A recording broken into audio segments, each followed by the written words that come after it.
दोस्तों, क्या आप ये बात पे यकीन कर पाएंगे कि एक भाई ने अपनी छोटी शादीशुदा बहन का बलात्कार 3 महीने तक सिर्फ इसलिए किया कि उसकी बीवी उससे लड़ झगड़ के अपने मायके वापस चली गई थी। और इतना ही नहीं, एक भाई ने अपने बहन के बेटे को सिर्फ इसलिए मौत के घाट उतार दिया क्योंकि उसका भांजा एक मोबाइल का डिमांड कर रहा था। सुनने में कहानी आपको बड़ी विचित्र और अटपटी सी लग सकती है, लेकिन ये कोई काल्पनिक कहानी नहीं है। जब ये कहानी की सच्चाई आप जानेंगे तो आपके भी पैरों तले जमीन खिसक जाएगी। ये कहानी है मध्य प्रदेश के मंदसौर जिले के एक छोटे से एरिया की। इस फैमिली में टोटल 3 बच्चे थे। सबसे बड़ा था सुमित, उससे छोटी उसकी बहन निर्मला और उससे छोटा उसका भाई रोहित। यहाँ बड़ा बेटे सुमित के लिए लड़की ढूंढी जा रही थी। अब परिवार वाले बड़े बेटे के लिए लड़की ढूंढ ही रहे थे, लेकिन काफी समय बीत जाने के बाद भी सुमित के लिए कोई लड़की नहीं मिल पा रही थी, जिस कारण से उसकी शादी रुकी हुई थी। अपने देश के काफी प्रदेशों में ऐसी एक नियम भी है जहां अगर किसी घर में लड़का ज्यादा समय से कुंवारा है तो उस घर के ही लड़के से उस घर के ही लड़की की शादी हो जाती है। कुछ गाँव में ये चीजें अभी भी मानी जाती है। ऐसे में लड़के को उसकी बीवी मिल जाती है, लड़की उस घर में ही बहू बन के आ जाती है। लेकिन उसकी छोटी बहन निर्मला के लिए एक लड़का मिला। शादी कराने से पहले उससे शर्त रखा गया। निर्मला से संजीव की शादी होने के बाद संजीव की छोटी बहन की शादी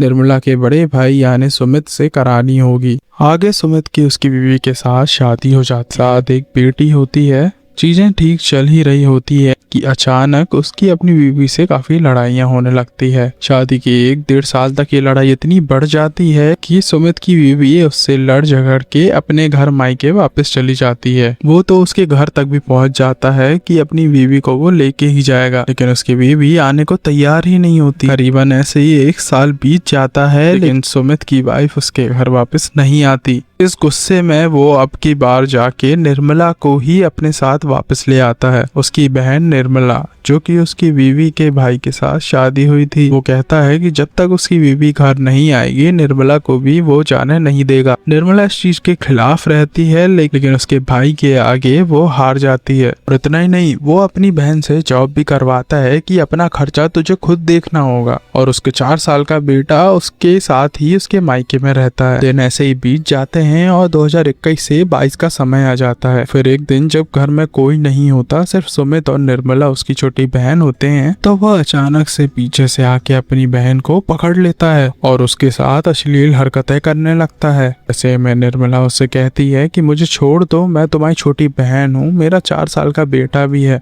लेकिन वो नहीं मानता और उसके साथ गंदी हरकतें करना ही रहता है कि तेरा रिश्ता मेरे से भाई बहन का नहीं बल्कि जीजा साली का है। तेरे पति ने मेरी बीवी को उसके घर रखा हुआ है, तो अब तू भी मेरे पास रहेगी। डर के मारे वो अपने पति को भी कुछ नहीं बता पाती। और इन 3 महीनों में सुमित अपनी छोटी बहन के साथ बलात्कार करता ही रहता है। एक दिन जब निर्मला हिम्मत करके अपनी माँ से ये बात बोलती है तो उसकी माँ उल्टा उसे ही थप्पड़ मार देती है। कहती है कि ऐसा कोई झूठ फैलाने की जरूरत नहीं है। वो उसी घर में अब डर डर के रहने लगी। अचानक एक दिन उसका छोटा भाई रोहित उसके पास आके पूछने लगा कि दीदी, तुम्हें 2-3 साल हो गए इस घर में, तुम जॉब भी करती हो, तो मुझे एक मोबाइल फोन ला के दो। उसकी बहन ने उसे मना कर दिया। इस बात पे रोहित काफी गुस्सा हो गया। एक टाइम जब घर में कोई भी नहीं होता, निर्मला और सुमित अपने जॉब पे होते हैं। ऐसे में जब निर्मला का 4 साल का बेटा अपने मामा से बोलता है कि मामा मेरे पेट में दर्द हो रहा है, तो रोहित उससे 4 चांटे मार के चुप करा देता है।